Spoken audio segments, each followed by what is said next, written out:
Hola, es un placer tenerte aquí. Antes de comenzar, suscríbete al canal y dale like al vídeo. Me llamo María Alonso, tengo 34 años, y jamás imaginé que la persona que más amaba terminaría convirtiendo mi vida en una pesadilla jurídica. El grito ahogado se quedó atrapado en mi garganta cuando vi a Javier cerrar la puerta con frialdad, como si todo lo que habíamos vivido no significara nada, como si yo no fuera más que una sombra molesta en su camino hacia una nueva vida. La carpeta negra que dejó sobre la mesa aún vibraba con la fuerza del portazo, pero fue su mirada, vacía, indiferente, cruel, la que me heló la sangre. Ese instante, tan cotidiano y absurdo, fue el principio del fin, el momento exacto en que mi mundo se fracturó sin aviso. Mi nombre es María Alonso y, hasta ese día, yo creía que el amor bastaba para sostener una familia. Nunca imaginé que terminaría frente a un juez, defendiendo mi derecho a abrazar a mi hija. Lo que estaba por venir no era un simple divorcio, era una guerra silenciosa disfrazada de proceso legal. Durante 7 años me dediqué por completo a mi hija Lucía, entregándole cada minuto de mis días como si el mundo girara únicamente alrededor de su risa. Dejé mi trabajo en una editorial cuando apenas tenía 1 año, guardé mis sueños en una caja y me convertí en madre a tiempo completo, convencida de que eso era lo correcto. Cada biberón, cada fiebre, cada noche en vela, la viví con una entrega que jamás cuestioné. Pensaba que al cuidar de ella con tanta dedicación estaba construyendo un hogar fuerte, lleno de amor y seguridad. Nunca imaginé que todo ese sacrificio acabaría siendo una trampa tendida con precisión. Creía que mi sacrificio era un acto de entrega, una prueba de amor silenciosa que algún día Lucía comprendería y agradecería, pero lo que no sabía era que estaba escribiendo, sin querer, el guión perfecto para que alguien me acusara de ser una mujer sin ambición ni estabilidad. Fue cuando escuché a Javier decir, con total frialdad, que él había sostenido solo la casa durante años, que entendí que cada decisión tomada por amor sería usada como prueba en mi contra. En su discurso no había ni rastro de admiración, solo reproches fríamente calculados. Mi entrega incondicional fue transformada por él en una supuesta dependencia emocional. Y así, el amor se convirtió en un arma. Javier empezó a cambiar varios meses antes, pero yo no quise verlo. Llegaba tarde, evitaba mirarme a los ojos, se encerraba en su despacho con cualquier excusa y, cuando hablábamos, sus respuestas eran secas, casi automáticas. Pensé que era el estrés del trabajo, la presión de los proyectos, como tantas veces había sucedido antes, y no quise presionar. Me culpaba por sentir que no hacía lo suficiente para animarle, para recuperar su sonrisa. Pero lo que estaba pasando iba mucho más allá del cansancio. Era un plan silencioso, que ya estaba en marcha. Una noche, mientras recogía los platos de la cena, Javier se sentó frente a mí con una expresión dura, vacía, y dijo que necesitaba hablar seriamente. El silencio que siguió pesaba como plomo entre nosotros y me obligó a dejar todo lo que tenía en las manos, porque su tono no era el de una conversación cotidiana. Me senté, confundida, tratando de anticipar lo que vendría, aunque algo en mi interior ya empezaba a quebrarse. Él colocó una carpeta gruesa sobre la mesa, la empujó hacia mí y no dudó ni un segundo. Su mirada no temblaba, como si hubiera ensayado cada palabra. Colocó esa carpeta entre nosotros como si fuera una sentencia, y sin rodeos soltó: quiero el divorcio. No gritó, no discutió, simplemente lo dijo como si estuviera firmando una renuncia, con frialdad quirúrgica. En ese instante, sentí como el mundo se me caía encima, pero antes de que pudiera reaccionar, de decir una sola palabra, él ya se estaba poniendo de pie. Era como si todo estuviera decidido y mi opinión no importara en absoluto. Solo entonces comprendí que aquel documento no era una propuesta, era una declaración de guerra. Y yo, sin saberlo, ya había sido derrotada en su mente. No me dio tiempo a levantar la voz ni a pedir una explicación, porque añadió con la misma frialdad: y voy a pedir la custodia exclusiva de Lucía. La fuerza con la que me aferré al borde de la mesa fue lo único que me impidió venirme abajo en ese instante, mientras mi corazón latía tan fuerte que apenas podía escuchar el resto de sus palabras. Sentí que el aire se me escapaba, como si me ahogara sin agua, como si el suelo se abriera bajo mis pies. Todo en su rostro reflejaba seguridad, determinación, como si estuviera absolutamente convencido de que podía quitarme a mi hija sin el menor obstáculo. Yo solo podía mirarle, sin entender nada. Sentí como si me arrancaran el alma del pecho, como si cada recuerdo vivido con Lucía se desgarrara de mi piel a la fuerza. Era un dolor que no se podía explicar con palabras, una mezcla de incredulidad, rabia y miedo, todo al mismo tiempo. ¿Cómo podía el hombre que había visto nacer a nuestra hija, el que tantas veces se conmovió con sus primeros pasos, estar ahora dispuesto a separarnos como si fuéramos dos piezas en un tablero? No podía procesar su crueldad, ni entender qué parte de él se había roto tanto para volverse así. Solo sabía que algo sagrado había sido profanado, el vínculo entre una madre y su hija. Al día siguiente, como si la pesadilla no fuera suficiente, recibí una llamada de una mujer con voz seca, profesional, que se identificó como la abogada de Javier. Me citaba a una evaluación psicológica obligatoria, parte del proceso que él ya había puesto en marcha sin siquiera avisarme. Yo no entendía nada, sentía que todo avanzaba a una velocidad inhumana, sin compasión, sin pausa. Pregunté por qué pretendían demostrar, pero la respuesta fue simplemente que debía acudir sin falta. Aquel día, la palabra obligatoria me perforó el estómago. Y comprendí que aquello no era una separación, era una estrategia. No entendía nada, hasta ver la expresión calculada de Javier cuando le pregunté directamente si todo esto era idea suya. Se encogió de hombros como si no fuera asunto suyo, pero sus ojos no mentían, estaba disfrutando. Había una frialdad nueva en él, una manera de mirarme desde arriba, como si ya no fuera su esposa, sino su enemiga. De pronto, todo cobró sentido, la distancia, las excusas, la carpeta. Había estado preparando esta emboscada durante meses. Yo había estado dormida, confiada, creyendo que el amor resistía. Pero Javier ya no era el hombre que conocí. Era otra cosa. Algo mucho más oscuro. Me acusaba de ser una madre negligente y emocionalmente inestable, como si todos los años que había pasado cuidando de Lucía fueran parte de un delirio peligroso. Usó palabras técnicas, frías, cargadas de veneno legal que no entendía del todo, pero que sabía que me estaban arrastrando hacia un lugar sin salida.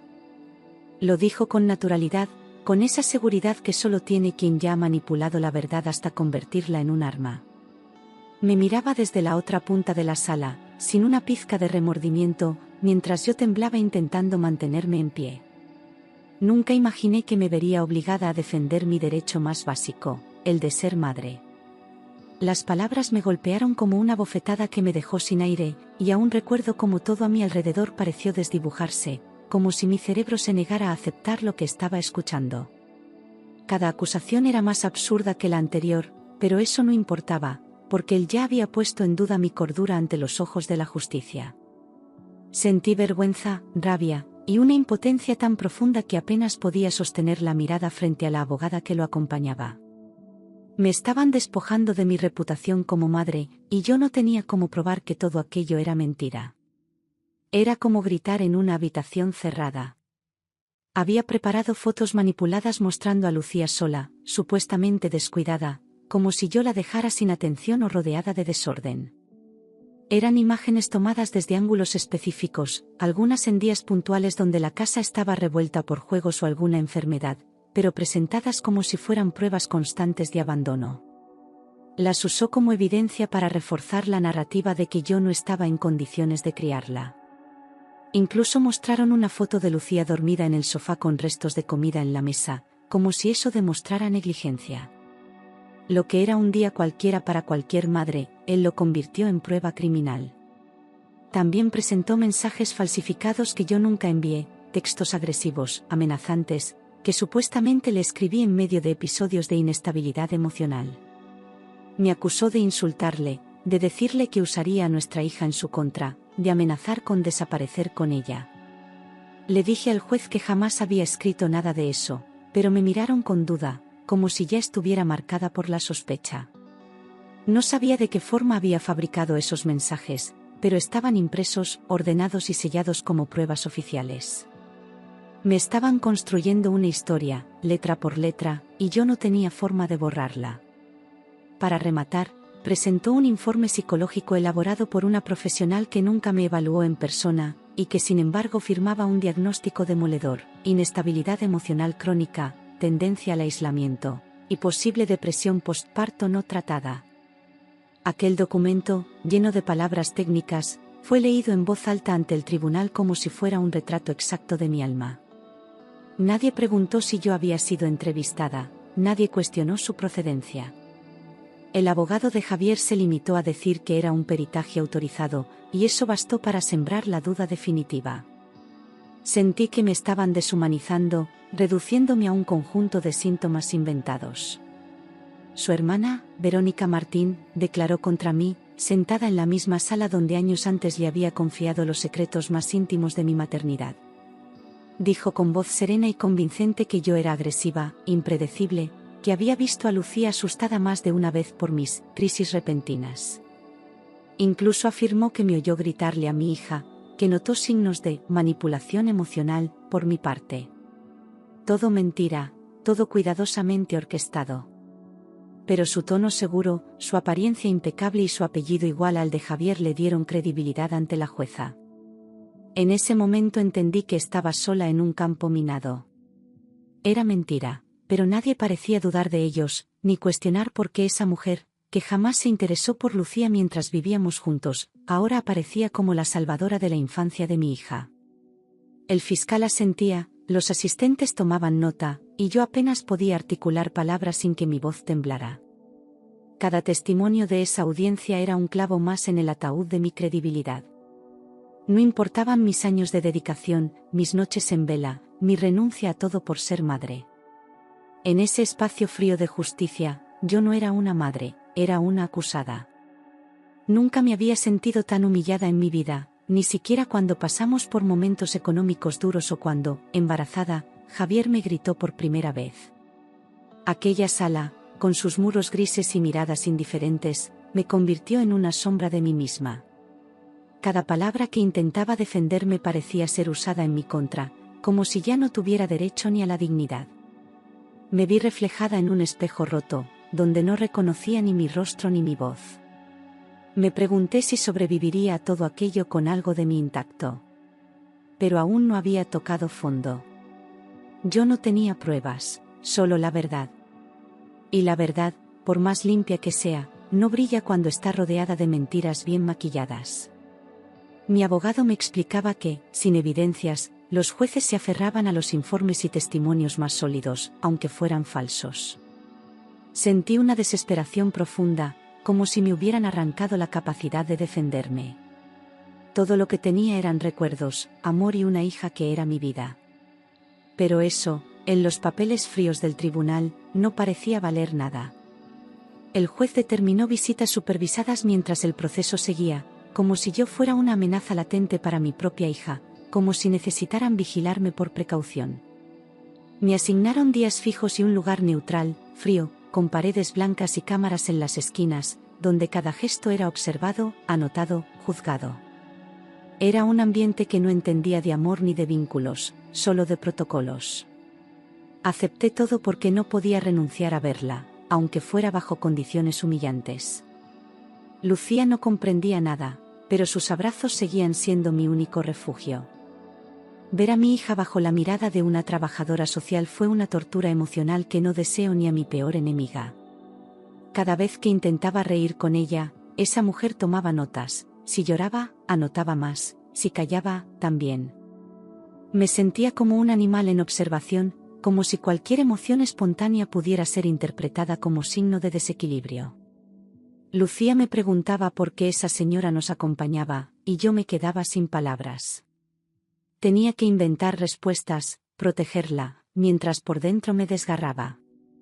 «Mamá, ¿por qué esa señora nos mira todo el tiempo?», me preguntó Lucía con esos ojitos grandes llenos de confusión. Me quedé paralizada unos segundos, tragando el nudo que tenía en la garganta, buscando una mentira piadosa que no rompiera su inocencia.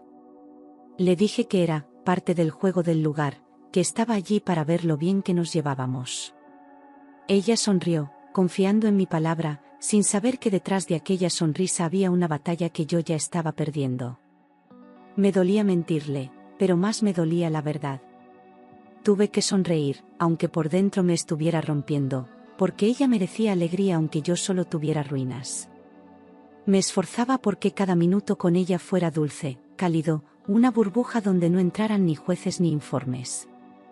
Pero la tensión era constante, una cuerda invisible que me apretaba el pecho. Al salir de cada visita, lloraba en silencio en el baño del centro, mordiéndome las manos para no hacer ruido. No podía permitirme quebrarme delante de Lucía, ni siquiera por un segundo. Javier se mostraba como el padre perfecto y preocupado, llegaba siempre con una sonrisa, con regalos, con frases ensayadas. Saludaba a todos con amabilidad, ofrecía datos, se mostraba colaborador, como si estuviera cumpliendo una misión noble. Yo lo observaba desde lejos, sintiendo náuseas al ver cómo se había transformado en actor de su propio guión. Lucía no notaba la diferencia, todavía creía que papá y mamá eran versiones distintas del mismo amor. Pero yo sabía que él no venía por ella, venía a ganar. Yo era tratada como si fuera una criminal, una mujer inestable que debía ser vigilada, medida, evaluada. Nadie me miraba como madre, solo como una sospechosa. Cada palabra que decía se convertía en parte de un informe, y cada gesto mío era desmenuzado en una sala donde nunca estaba presente. Mi dignidad se fue deshaciendo poco a poco, con cada firma, con cada protocolo cumplido. Solo me mantenía en pie por Lucía. Ella era el único hilo que me unía a la vida. Cada noche lloraba en silencio para no preocupar a mi hija, tapándome la boca con la almohada para que no escuchara mis sollozos. La casa se había vuelto fría, silenciosa, un reflejo de mi estado interior. Dormía poco, comía apenas, y aún así intentaba preparar su desayuno con una sonrisa al día siguiente. No podía permitirme el lujo de hundirme, aunque el mundo me estuviera aplastando. Porque una madre no se rinde, aunque la arrastren. Mi abogado, Álvaro Peña, me decía que sin pruebas sería una lucha difícil, pero que aún había espacio para resistir. Era joven, metódico, y aunque a veces sentía que su mirada también se llenaba de dudas, nunca me dejó sola. Me insistía en mantener la calma, en no cometer errores que pudieran jugar en nuestra contra. Pero cada vez que decía, si encontramos algo, yo sentía que ese sí era una daga. No teníamos pruebas, solo heridas. Una tarde, vi a Verónica salir de la casa de Javier a escondidas, mirando a los lados antes de subir a su coche. Me escondí tras un árbol, con el corazón en la garganta, y en ese momento todo encajó. No era solo complicidad familiar, estaban juntos, conspirando desde el principio, cada palabra, cada documento, cada mentira. Sentí una mezcla de asco, rabia y vértigo. Ya no era solo una batalla legal. Era una traición completa. A partir de entonces, cada día se convirtió en un tormento constante, un bucle interminable de abogados, informes, evaluaciones y fingimientos que me iban desgastando el alma. No había descanso, ni siquiera en los momentos más cotidianos, porque siempre había algo nuevo que debía justificar, responder o temer. Vivía con el teléfono en la mano, esperando la próxima emboscada legal, el siguiente movimiento de esa guerra silenciosa. El rostro de Javier se me aparecía incluso en sueños, como una sombra que no me soltaba. Y Lucía, sin saberlo, era el botín de todo ese infierno. Fui sometida a múltiples evaluaciones humillantes, una detrás de otra, como si necesitaran confirmar una y otra vez que yo no estaba rota. Psicólogos, trabajadores sociales, entrevistas grabadas, formularios interminables, todo para analizar mi comportamiento al milímetro. Me hacían preguntas invasivas, me obligaban a revivir traumas que no tenían relación alguna con la crianza de mi hija. A veces lloraba en medio de las sesiones y me arrepentía al instante, porque cualquier emoción podía ser vista como inestabilidad. Tenía que demostrar que era humana, pero no demasiado. Cada informe contenía distorsiones, exageraciones o falsedades evidentes, pero dichas con tanta autoridad que era casi imposible refutarlas sin pruebas. Decían que mi tristeza era señal de descontrol, que mi ansiedad era incapacidad para criar, que mi silencio era manipulación emocional. Intenté explicarme, pero los profesionales parecían más interesados en confirmar teorías que en escuchar mi verdad. Me sentía en una jaula sin salida, atrapada entre tecnicismos y prejuicios. Era desesperante ver cómo la mentira tomaba forma de evaluación objetiva. Lucía empezó a notar mi tristeza, aunque yo intentara ocultarla con todas mis fuerzas. Me abrazaba más fuerte, me miraba con esos ojos que siempre sabían leerme el alma, y me decía sin palabras que estaba ahí. Una noche no quiso dormirse sola y se quedó a mi lado, acurrucada como cuando era bebé, preguntando si yo estaba enferma o si algo me dolía. Le respondí que todo estaba bien, pero ella no me creyó. Su instinto era más fuerte que cualquier máscara. Sabía que su madre estaba luchando contra algo enorme. Una noche, se acurrucó a mi lado y dijo: «Mamá, yo sé que eres buena», con esa voz pequeña y valiente que me hizo romper por dentro. La abracé tan fuerte como pude, y por primera vez en semanas, sentí que algo dentro de mí volvía a latir. Fue como si su amor tuviera el poder de recomponer las piezas rotas, aunque fuera por un instante. Dormimos juntas, en silencio, respirando al mismo ritmo, como si en ese abrazo encontráramos un refugio fuera del mundo. Esa noche, dormí sin sollozos. La audiencia final fue fijada para 3 semanas después, y ese anuncio me cayó como una cuenta regresiva hacia el abismo o la salvación. Álvaro me explicó que debíamos prepararnos para todo, que podía ir muy mal o muy bien, dependiendo de lo que lográramos presentar. Yo sabía que no había más cartas bajo la manga, pero me negaba a rendirme.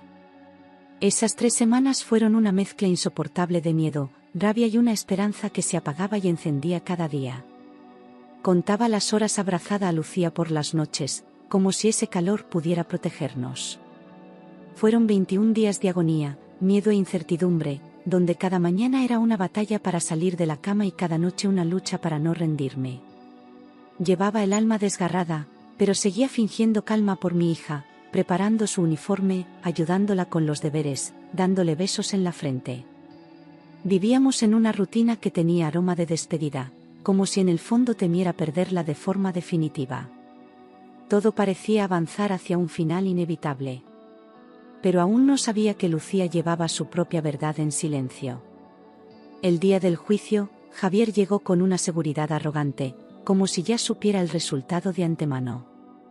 Vestido impecablemente, con su abogado al lado, saludaba con cortesía calculada a todos en la sala, como quien domina el escenario. Verónica caminaba detrás de él como una sombra segura de su papel, sin pestañear, sin una pizca de remordimiento. Yo me senté en mi rincón, con el corazón en un puño, apenas pudiendo pasar las páginas de mis documentos. Pero había algo distinto en los ojos de mi hija. Verónica tenía una sonrisa de victoria que me revolvió el estómago, como si todo estuviera ya firmado, sellado, ganado. Su mirada se paseó por la sala con altivez, se sentó erguida, cruzó las piernas y me dirigió una media sonrisa, como si me estuviera diciendo: «Ya has perdido». Sentí náuseas, pero me obligué a no bajar la cabeza. Esa mujer había traicionado no solo a mí, sino también a su propia sobrina. Y aún así, se atrevía a mirarme con superioridad. Era el rostro mismo de la mentira. La jueza, magistrada Carmen Hidalgo, parecía inclinada a creerles desde el primer minuto, con el ceño fruncido y los ojos clavados en mí como si ya hubiese dictado sentencia en silencio. No importaba que yo respondiera con claridad o que hablara desde el corazón, sus anotaciones eran breves, frías, distantes. Javier hablaba con seguridad, Verónica con firmeza, y todo en esa sala se movía como una coreografía ya ensayada. Álvaro me daba discretos toques en el brazo para mantenerme firme, pero yo sentía que me estaba desvaneciendo por dentro. Estaba perdiendo a Lucía ante mis propios ojos. Yo temblaba tanto que apenas podía pasar las páginas de mis documentos, las manos me sudaban y el papel se me resbalaba entre los dedos. Tenía preparada una declaración, pero no podía concentrarme en las palabras, porque el miedo ocupaba todo mi cuerpo. La jueza me pidió que me calmara, sin compasión, como si mi nerviosismo fuera una molestia más del proceso. Cerré los ojos un segundo, respiré hondo, y cuando los abrí vi a Lucía sentada al fondo, con las piernas colgando de la silla. Fue entonces cuando algo insólito ocurrió. Entonces Lucía, sentada a mi lado, levantó su manita con timidez, pero con una determinación que me dejó helada. La jueza la miró, sorprendida, y le preguntó si quería decir algo. Yo intenté detenerla con la mirada, no sabía qué iba a pasar, no quería que se viera envuelta en todo aquello. Pero Lucía ya había tomado su decisión, con esa valentía silenciosa que siempre la había caracterizado. Lo que ocurrió después cambió todo. Señora jueza, ¿puedo enseñarle algo que mamá no sabe?, preguntó Lucía con voz suave pero firme, haciendo que toda la sala quedara paralizada. Nadie dijo nada, ni siquiera Javier, que se tensó de inmediato al oír esas palabras. Yo sentí que el mundo se detenía, que el aire se había congelado, incapaz de moverme ni un milímetro. La jueza entrecerró los ojos, claramente intrigada, y tras unos segundos de duda, asintió con la cabeza. Fue el instante exacto en que todo el juicio dio un giro inesperado. La sala quedó completamente en silencio, como si nadie supiera cómo reaccionar ante una niña que, con apenas 7 años, estaba a punto de desmontar una mentira construida con precisión adulta. Nadie se atrevía a interrumpirla, y yo apenas podía respirar. Lucía se bajó de su silla, caminó hasta su mochila escolar, y sacó de ella su pequeña tablet rosa. Se acercó a la jueza con pasos firmes, y la sostuvo con ambas manos. Luego, pulsó el botón de reproducción. En la pantalla, Javier aparecía hablando con Verónica en el salón de su casa, riéndose con una complicidad que me revolvió el estómago. No había duda, era su voz, su rostro, su casa, todo innegable. El vídeo estaba claramente grabado desde una rendija, quizás por accidente, quizás por intuición de una niña que lo había visto todo sin decir nada. Mi hija había guardado ese secreto en silencio, sin entender del todo su magnitud, pero sabiendo que un día podría necesitarlo. Ese día había llegado. ¿Crees que colará todo esto?, preguntaba él, riéndose con una seguridad cruel, como quien no teme consecuencias. Su voz era clara, su rostro estaba relajado, no había en él rastro de culpa. Yo me tapé la boca sin darme cuenta, mientras las lágrimas comenzaban a correr sin control. Verónica, fuera de foco, respondía con esa voz arrogante que me perseguía en pesadillas, claro. Las fotos manipuladas están perfectas y la psicóloga aceptó el dinero. La sala entera contuvo la respiración. Sentí como se me helaba la sangre al escuchar esa frase, porque no era solo una confirmación, era una confesión descarada, directa, imposible de refutar.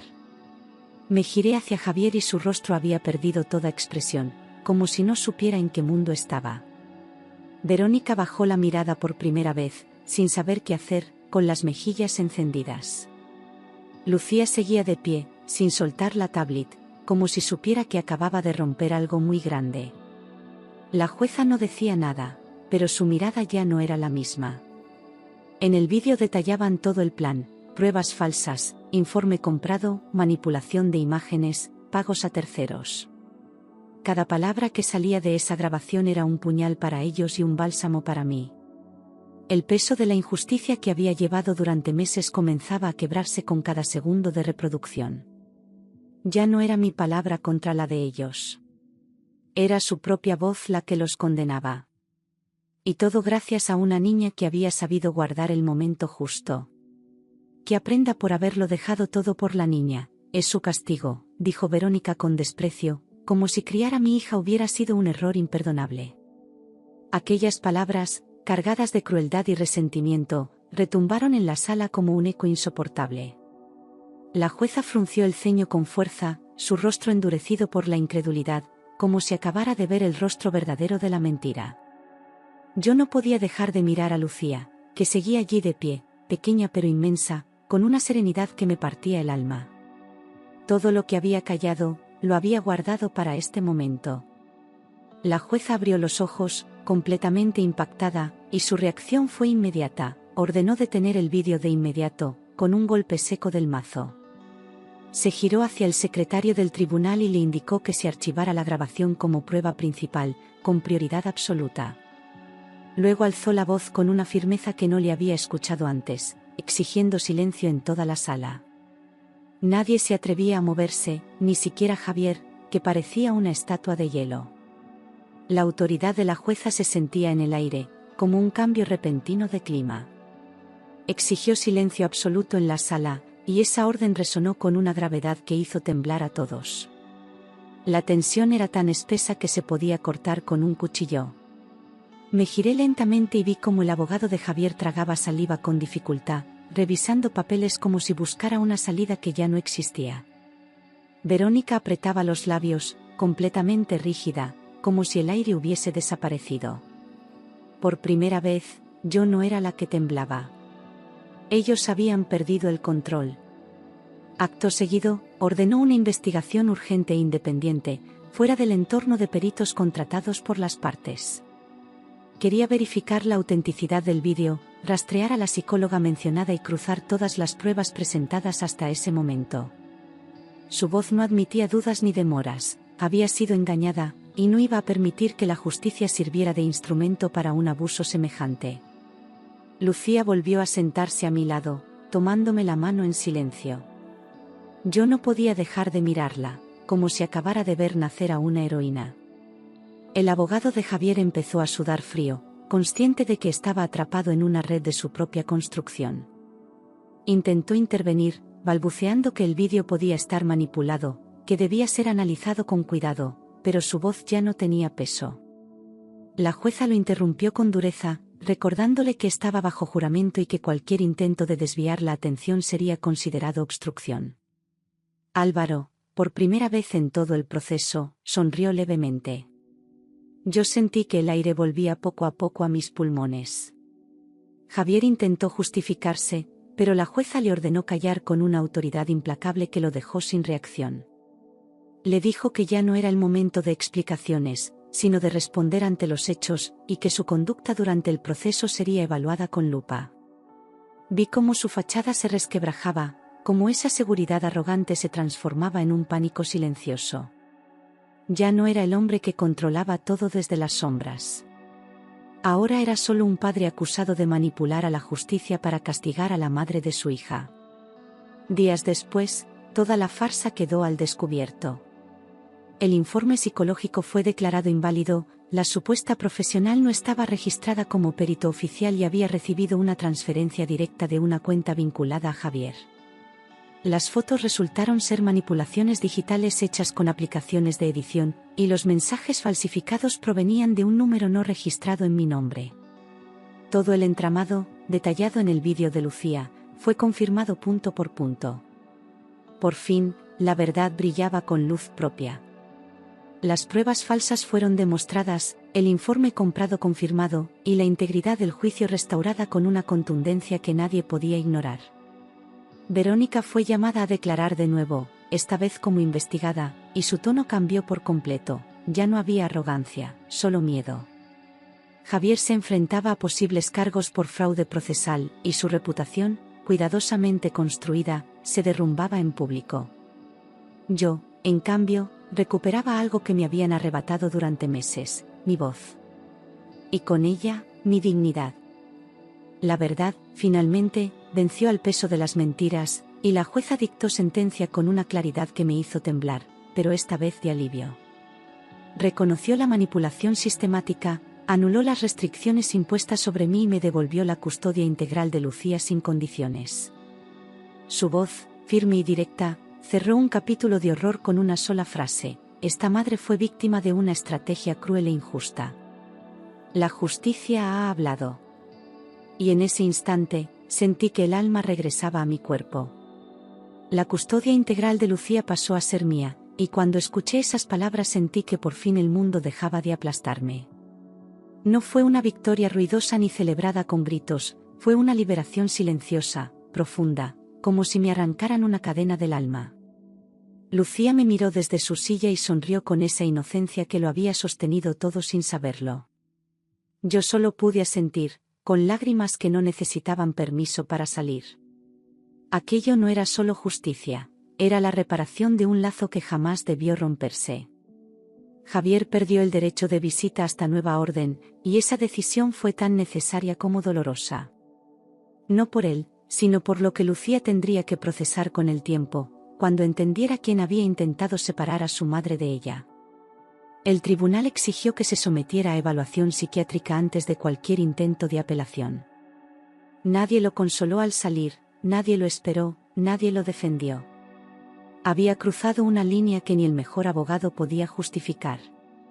Verónica sería investigada por falso testimonio y fraude procesal, y cuando la sacaron escoltada del juzgado, ya no quedaba rastro de su soberbia. Se cubría el rostro con las manos, murmurando excusas que nadie escuchaba. Había perdido más que credibilidad, había traicionado a su propia familia por ambición, por envidia, por un odio que nunca entendí del todo. Su caída no me alegró, pero me dio paz. La verdad siempre encuentra el modo de imponerse, aunque llegue tarde. Al salir del juzgado, Lucía me apretó la mano con fuerza, como si aún necesitara confirmar que no volverían a separarnos. Caminamos sin decir nada al principio, las dos en silencio, dejando atrás ese edificio donde casi me arrebatan la vida. Pero en ese silencio había algo nuevo, tranquilidad. Por primera vez en meses, el cielo no parecía tan gris, y el aire ya no pesaba sobre mis hombros. Habíamos sobrevivido juntas.